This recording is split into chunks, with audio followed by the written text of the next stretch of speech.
Hey guys, how's it going? It's M.K.S here, back with another video. It's midnight here in the UK.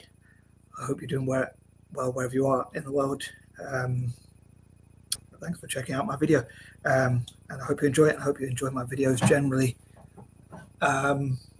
So yeah, this is part 3, the third and penultimate part of my bucket list and general plans and goals for life.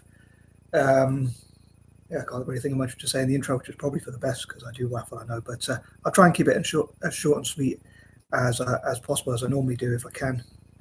I hope you'll be kind enough to share the video and that kind of thing. I suppose one of the things on my bucket list is like to try and grow my YouTube channel, and I hope to talk about who I think should support my YouTube channel and why, or my content and why, and that kind of thing in the future.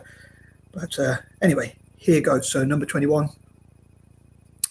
I wish I could have started a lot of these goals before, especially really as early as possible. Really, it would have been cool if I could have done them a long time ago, but it is what it is. But when I turned 40, I thought it'd be cool. As the saying goes, life begins at 40. So I wish that I had started off many projects on my 40th birthday. But it is what it is. I haven't really thought of any specific date as to when I would like to get these sort of things started, really. I suppose it would be ASAP now, but well, I suppose as ever. Although part of me would like to stick to certain themes, like for instance in October, Dyslexia Awareness Month, as it's or Dyslexic Empowerment, as it's Dyslexia Awareness Month, and that kind of thing. August is my birth month, so I'd love for that to be a momentous occasion. I'd love to achieve loads of things in August, as my birth month, as I say. Although I'd kind of I'd love to put together a neurodiverse group that would plan to travel. So hopefully, given that it's in seven months' time, hopefully in August I can get a lot of these projects started. And if before then, it'd be even better. It'd be a bonus. But yeah, putting together neurodiverse groups and Eurasian groups that could travel to these countries I talked about in parts 1 and 2, that kind of thing. I think that would be pretty cool. As I say, I would have loved to have achieved it already by now. Number 22. So I hope if any neurodiverse or neurodivergent, whichever term you want to use, special needs, learning disabled, or whichever term you prefer, people out there, basically people with dyslexia, dyspraxia, autism, ADHD, or whatnot, or related conditions. I hope as many people out there with those conditions as possible will stumble across these videos and network together with me, so that we can hopefully go to these different nations and showcase what we can do as neurodiverse people. As I say, there are certain months where I think of like Neurodiversity November. It could be, I suppose, alliterations. I don't know if that is. I don't think that is the official month for neurodiversity, but I suppose it would be. It does have a ring to it, Neurodiversity November. But the dyslexia-specific stuff could be in October. I hope to do a lot of dyslexia-friendly projects in October, and neurodiversity generally, more generally, like people with ADHD and autism, dyspraxia and whatnot, could be more for November, but that would include dyslexics as well, of course. Number 23, I hope that will help as many charities as possible. I suppose I did cover, like, if I went to these nations I talked about, like Malaysia, India, Indonesia, South Africa, and Singapore and whatnot, I would love to work with dyslexia or neurodiverse, even more generally, friendly organizations and schools and whatnot, so I could hopefully help to inspire young children with dyslexia and related conditions to believe in themselves, and like to find out things like about famous dyslexics and things like that, which I hope would inspire them. And just generally, I hope to do as much as I can for charity. Like, even if on my videos, if people recommend different charities that anyone believes are like genuine charities that genuinely make a difference. That was a bit of a mouthful, especially with my pronunciation difficulties. Number 24. On an average day, I would love to do things like walk. I go for walks every day, sometimes even short walks, but or most of the time short walks nowadays. But I'd love to do like walking for charity and things like that, but I'd love to do things like walk, write, make YouTube videos, content, and that kind of thing, and a few other things each day. But as I said before, there's only 24 hours in a day, so it is difficult to do all things. I thought it'd be cool if I could do as many of these. I had a list of things I wanted to do like every day, but it's difficult to get motivated, especially when I struggle to get up in the morning. I'd love to sleep as little as possible so I can get a lot more done as well, so I get more out of my 24 hours. I often think of like a day, I don't know, I mentioned this a while back, but again, but my repetitions, but I love to think of a day as like a pie or a cake or a pizza, in the sense that when you can slice it into 24, and whatever you do with those 24, that's all the time you have. So I think of time as really precious, probably more precious in many ways than money, really. I mean, money, at the end of the day, they're printing it. So depending on how much you believe in yourself and your ability to make it, there's always more money out there, but there's never more time, it seems, especially in this world.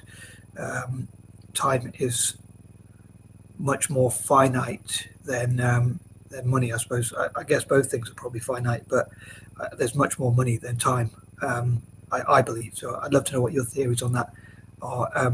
As I say, normally I dislike.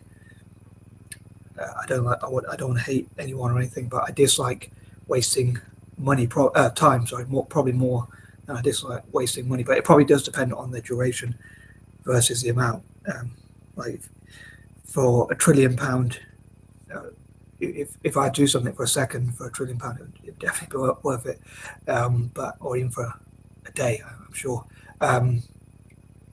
Yeah, I'm not sure how it's going that, but again, I think that there is only so much time. Whereas, generally speaking, if I had a choice between losing money and losing time, I'd probably choose to lose money rather than time. I'd rather not lose either of them, of course. But yeah, there's only 24 hours in a day, basically. That's what I'm trying to say. But I have so many different goals and dreams, so I have to try and find a way to prioritize my time. I'm 25. I'd love to support republics, as I often say.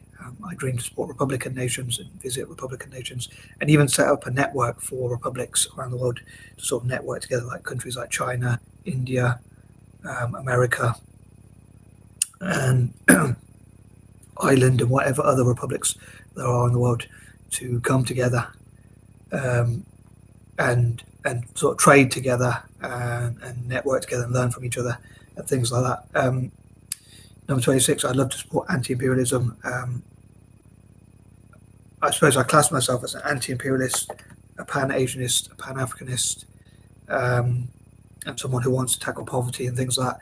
And I suppose a lot of what the stuff I talk about and the things that I plan, the plans I have, are about supporting anti-imperialism. And I suppose that's where I say, like, I want to support the six, as I call them, and things like that, which I often mention. So that goes to anti-imperialism, and I'd love to network with anti-imperialist groups and individuals and groups and nations and whatnot. Anyone who supports anti-imperialism, POC, people of color, and that kind of thing.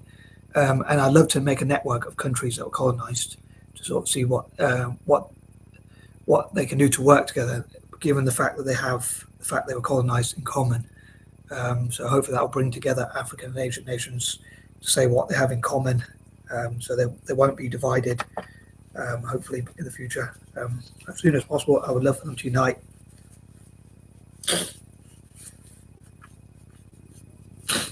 Together as much as possible. Number 27, I'd love to reward anyone who supports me. I talk about like 1, 2 for 1, or share for share, or like for like, which I often talk about.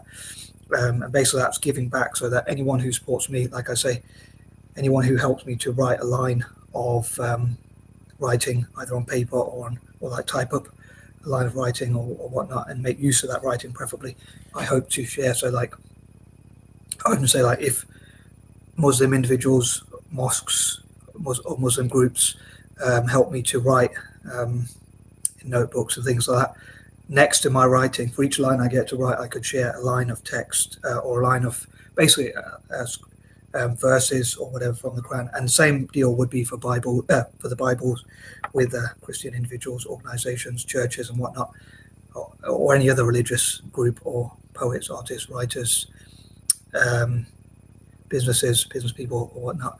I hope that makes sense. I hope people will understand that deal. Another thing is I hope that people like those nations I talked about supporting, like Malaysia, India, Indonesia, South Africa, and Singapore. I hope they'll return the favour by um, following and supporting Italian football and Celtic to return the favour for me supporting them. So I hope I can make lots of great deals as well. Number 28, I hope I can change perceptions of neurodiversity and again turn negatives into positive. Turn negatives into positives. Like, for instance, I mentioned in the intro to my last video about how there was a terrible earthquake or series of terrible earthquakes and tsunamis and things like that, a tsunami at least, unfortunately in Japan. But I think and also there were lots of natural disasters, or at least a few, unfortunately in China, and even I think in India there was like floods. So I dream that this will help Asian nations to say, instead of having conflict between each other, I hope this will bring them together and build bridges so that they will have stronger connections, basically Pan-Asianism. So hopefully they'll support each other as much as possible. So that will turn a negative into a positive, which I normally love to do. If I can, like, look at a negative situation, look at how that can build a positive. Like, for instance, what I say, POC, people of colour. Oftentimes people of colour, we're not very unified, we're not united, but I think given the hate of white supremacists, neo-Nazis, far right extremists or whatnot, I use those terms interchangeably, and as I often specify, I don't mean people who are right-wing, like conservatives or whatever. I mean people who actually hate people of colour. I hope their hate will be used in a positive way, or to make it positive, because much as I disagree with hate, it's actually, I think that's a very negative thing and a very negative way to live your life, and it's not something I encourage. But if that can bring people of colour together and say, because these people hate us, we support each other, including African and Asian nations and people of colour supporting our ancestral homelands and things like that, I think we turn a negative thing into a positive. Again, I hope that makes sense. Number 29, again, I hope that I'll showcase what Eurasian, including my fellow Anglo-Indian and other Eurasian groups can do. I also hope we can network together and support nations, as say, like Malaysia, India, Indonesia, and Singapore. And I hope we can visit. I hope I myself and other Eurasians can travel together and visit those nations and basically network with each other around the world, sometimes online and sometimes visiting groups, like, for instance, visiting Kristangs in Malaysia and their communities, and similar with Indos in Indonesia, Anglo-Indians in India, and those sorts of areas where Anglo-Indians are, and also Kristangs in Singapore and that kind of thing, and the HAPA project and the HAFU project. I hope we can collaborate together and again showcase what neurodiverse people can do for Italian football, Celtic, and those nations I talked about as well. And number 30, as ever, I would love to read your comments, ideas, suggestions, and whatnot. I'd love to know what's on your bucket list, or what your goals are, or any tips you have for like goal setting and how it can be more clear, how I can make better decisions and things like that, and not waffle too much. Anyway, on that note, peace and love. I'm out.